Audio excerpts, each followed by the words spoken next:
Hi guys, so today I'm here with a new baby name video for you, and this is going to be a very fun topic because I'm going to be talking about my GP or guilty pleasure names. And guilty pleasure names are names that you love and you think are so much fun, but you would never use them on a child of your own because they're just too out there, or they just wouldn't work where you live because they're from another culture, or maybe they have a bad association in a story, or in the Bible they're not a very nice character, or they're kind of maybe stripperish sounding. So I have 15 names for girls and 15 names for boys, and I'm going to share them with you. And I kind of put them in order, but there's not really an order to them. So I'm just going to get started with my guilty pleasure girls' names. So the first name I have is La Sirena. La Sirena is the most beautiful Irish name. It means flame of wine, and for obvious reasons, I would not use this name outside of Ireland, although I know it is used in Ireland, and it is so gorgeous. I think the spelling is actually what makes it. Like, the way it looks is so beautiful, as well as the way it sounds. La Sirena is so gorgeous. I wouldn't want to anglicize it though. I wouldn't want to use an anglicized spelling, because I think it would just ruin the name. I just love the way it looks with the F and the H, and but nobody would pronounce it right here in Canada where I live. Nobody would, unless they are from Ireland. Nobody would pronounce it right. So that's why it's on my guilty pleasure list. The next name I have is Bellatrix. Bellatrix is probably my all-time favorite guilty pleasure name. Bellatrix is a Latin name. It means female warrior. It's one of the stars in the constellation Orion, and it's on this list because of Bellatrix Lestrange from Harry Potter, who is not exactly a character that I would want a daughter of mine to grow up idolizing. She's not exactly the nicest person, although she's a lot of fun, and Helena Bonham Carter does a wonderful job of portraying her in the Harry Potter movies, but she is a very, very evil person in the Harry Potter books. So that is why this is on my guilty pleasure list. But I love the name. I love that it has Bella in it and Trix in it. It's kind of like a combination of Isabella and Beatrix. And I just love the way it sounds, but unfortunately I would never actually use this because of the character from Harry Potter. Then I have Persephone. Persephone is gorgeous, but it's just a little bit outside of my comfort zone. It's a Greek mythology name, and Persephone was queen of the underworld and the wife of Hades. And there's also a character named Persephone in The Matrix, which, if you didn't know, is actually one of my favorite movies, which is really strange. My two favorite movies are The Sound of Music and The Matrix. I know, I'm weird. But Persephone is so beautiful, and if you are brave enough, I think this would make such a cool Greek mythology name choice for somebody who is a very, very brave namer. Speaking of The Sound of Music, the next name I have is Edelweiss. Edelweiss is a flower name. It's a German name. It means noble and white. And of course, it makes me think of the song Edelweiss from The Sound of Music, which just takes me back to my childhood because that was my favorite movie growing up. And I hear that song and it's so beautiful. And I think this would work as a really, really beautiful middle name. I think people would have trouble pronouncing it in North America, but as a middle name, I think it could work. The next name I have is a word name that doesn't have the greatest meaning, and that is Tempest. And Tempest sounds so strong and cool and fun, but it has the meaning turbulent and stormy, which I wouldn't want to bestow upon my daughter. I wouldn't want her to be turbulent and stormy, so I wouldn't give her a name that meant turbulent and stormy. But I think this could be a really cool character name, especially for maybe like a bad girl, Tempest. That could be a really cool character name for you writers. Then I have Scheherezade. Scheherezade was a legendary Persian queen, and this name is so beautiful, but again, it's just one that I don't think is that accessible or usable in North America, but it is still so beautiful. The next name I have is Bliss, and I think the more adventurous namers out there could get away with using this, maybe as a middle name. It's an English word name. It means extreme happiness. It's kind of puritanical, and there is a character named Bliss in the Blue Bloods novels, which are young adult vampire novels. Then I have Iphigenia. Iphigenia is so pretty. Again, it's just a little bit outside my comfort zone, but this is one that I could see maybe crossing over from my guilty pleasure list to my like really out there brave, possible maybe I would use it name list. It's a Greek name and it means of royal birth, and I just think it is beautiful, but just a little bit outside my comfort zone. Then I have Velvet, which is another word name. It's a fabric name, and Velvet I think is probably a better name for a pet, but I did know a little girl named Velvet. I used to figure skate with her and she was just the sweetest thing, and it's always made me love this name. The next name I have is Cassiopeia. This is another Greek mythology name. I think that this one is almost usable, especially with the nickname Cass. Cassiopeia was the mother of Andromeda in Greek mythology, and she was changed into a constellation when she died. So it'd be kind of cool if you are someone who loves Greek mythology names, because then if you had a little daughter named Cassiopeia, you could show her the constellation in the sky that had the same name as her. The next name I have is Vashti, and Vashti is a biblical name that doesn't have the greatest association. She was Queen Esther's predecessor who disobeyed the king and was like kicked out. She was no longer queen anymore because she disobeyed him. So she's kind of a biblical bad girl, but I really love the sound of it, Vashti. I think it sounds very exotic and kind of cool, but I would never actually use it for a daughter. The next name I have is a flower name that is quite out there, and that is Hyacinth.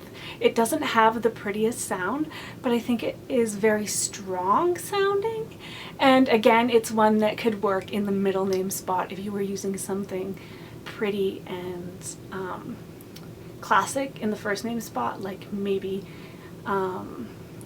I don't know, Clara, Hyacinth, or something really not too out there and really pretty in the first name spot could maybe balance out the middle name Hyacinth. I just don't think I would be brave enough to use it.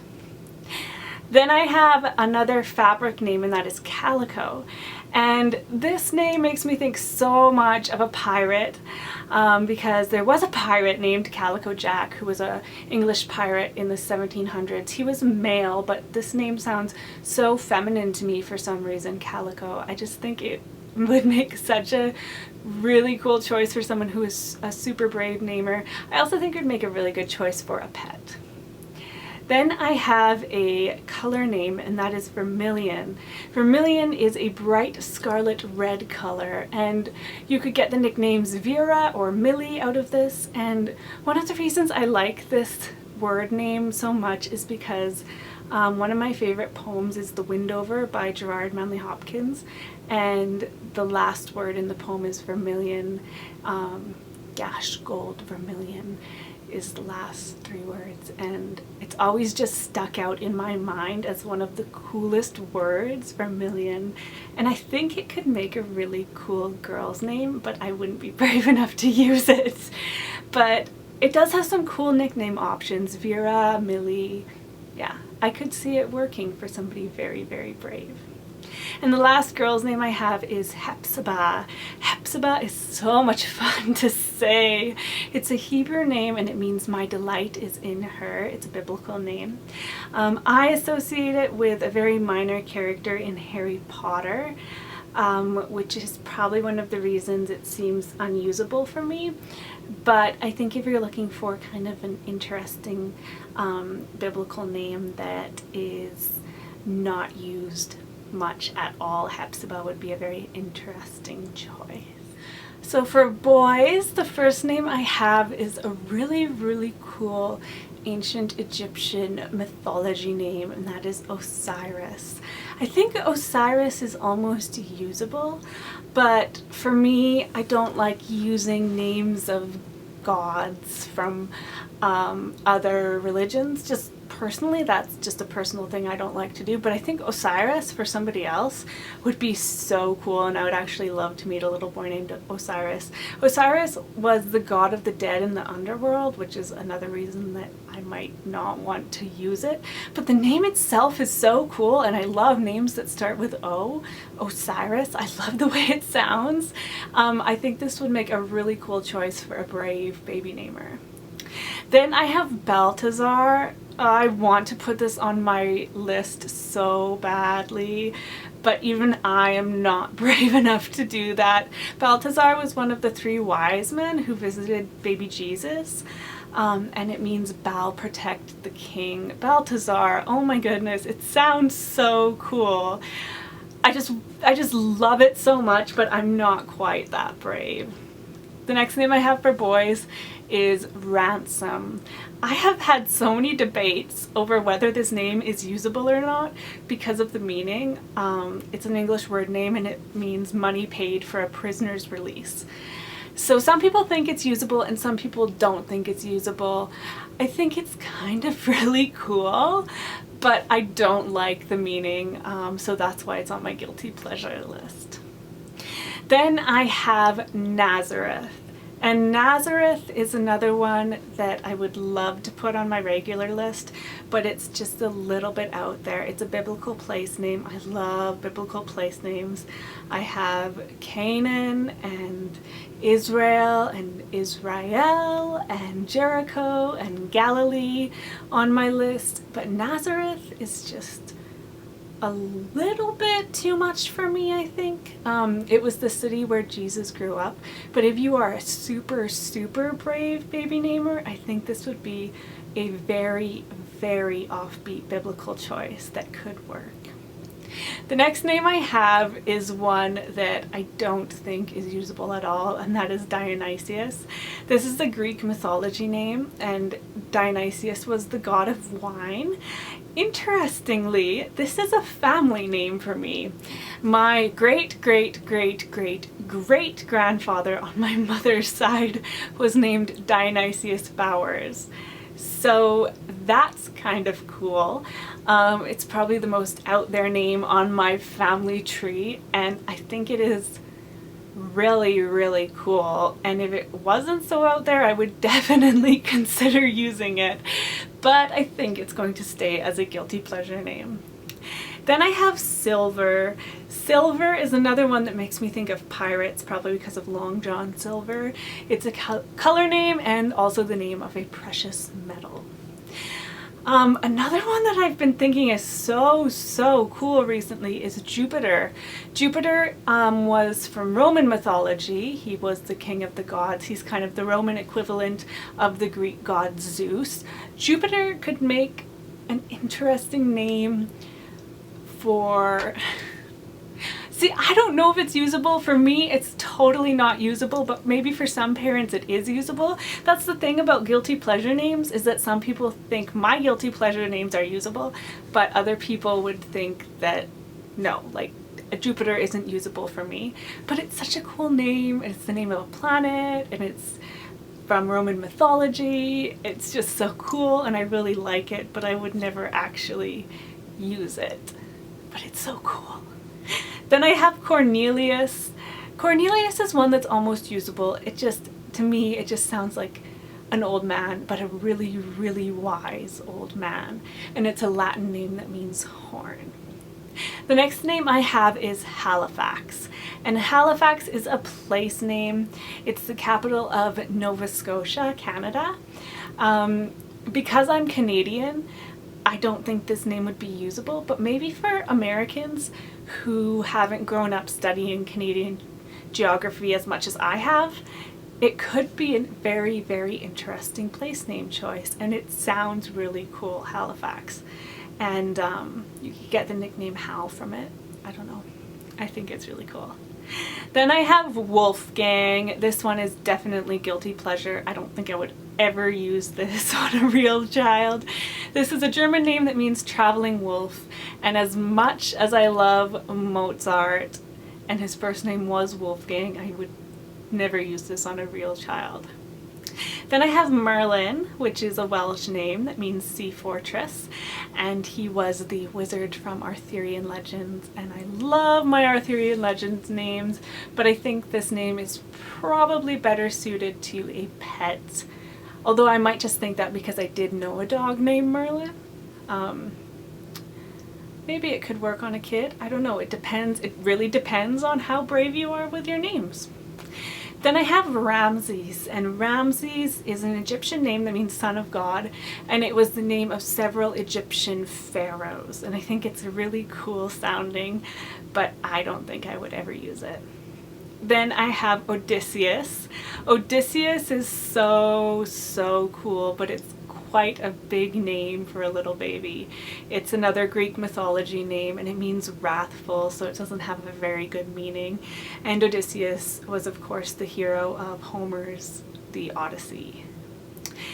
The next name I have is Cosmo. Cosmo is a Greek name that means order and beauty. It was also the name of the main character from a very, very early 90s computer game called Cosmo's Cosmic Adventures that I was totally addicted to, and I grew up playing that game, so it has a lot of nostalgia for me. But Cosmo now kind of makes me think of like the magazine and like the beverage, so I don't think it's that usable. And the last name I have for boys is Balfire, and Balfire is a Celtic pagan name that means bonfire, and of course it's also a character on the TV show Once Upon a Time. So I actually predict that we might be hearing this name on some little boys in the next few years because of the name of the character from Once Upon a Time. So those are some of my favorite guilty pleasure names. Let me know what you thought of these, if you thought any of them were usable, which ones you liked, and what are your favorite guilty pleasure names. Let me know in the comments below. And thank you guys so much for watching. I will talk to you soon. Bye.